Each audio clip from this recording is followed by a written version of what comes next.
তো মাধ্যমিকের ছাত্রছাত্রীরা তোমরা তোমাদের জন্য আমি প্রথম ও দ্বিতীয় অধ্যায়ের কমপ্লিট পিডিএফ উত্তর সহ নিয়ে আলোচনা করেছি। তবে তোমাদের একটা পিডিএফের একটা প্যাটার্ন দেখাচ্ছি, যে এর আগে তো প্রশ্ন উত্তর সহ নিয়ে আমি আলোচনা করে দিয়েছি অনেকগুলো এর আগের ভিডিওগুলোতে, যেখানে দেখিয়ে দিয়েছি কীভাবে প্রশ্ন উত্তরগুলো ইম্পর্টেন্ট কোনগুলো তোমরা পড়ে যাবে।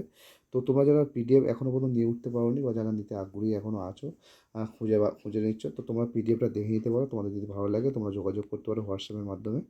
তো দেখো এখানে কী কী প্রশ্ন দিয়েছি, দেখো প্রতিটা প্রশ্ন একদম ঠিক আছে। এই যে প্রশ্ন না হয় তার সঙ্গে তার ছবি সমেত তোমার শব্দ ছক করে দেওয়া আছে। প্রতিটা প্রশ্ন ইম্পর্টেন্ট, দেখো তোমরা জাস্ট দেখে নাও কিরমভাবে পিডিএফগুলো তৈরি করা হয়েছে, একদম তোমাদের যাতে তোমাদের পড়াশোনা করতে সুবিধা হয় সেই হিসাবে তোমাদের পিডিএফগুলো এরকমভাবে তৈরি করা হয়েছে। দেখে নাও একবার, যদি তোমরা একটু মনোযোগ দিয়ে দেখো, পুরো পরিষ্কারভাবে তোমরা যাতে পড়াশোনা করতে পারো সম্পূর্ণভাবে তৈরি করে দেওয়া হয়েছে। আর এইটা তোমার জীবনবিজ্ঞানের পুরো লাইন বাই লাইন, তোমাদের যে দুটো বই আছে, মানে তোমাদের যে বই আছে টেক্সট বই, সেই টেক্সট বইয়ের লাইন বাই লাইন থেকে আমরা এই পিডিএফটা চেষ্টা করেছি ভালোভাবে তৈরি করতে। তোমরা অবশ্যই দেখো ভিডিওটা, দেখলে বুঝতে পারছো কী কী প্রশ্ন নিয়েছি, ঠিক আছে। সাইটোকাইনেসিসের পার্থক্য এখানে আছে,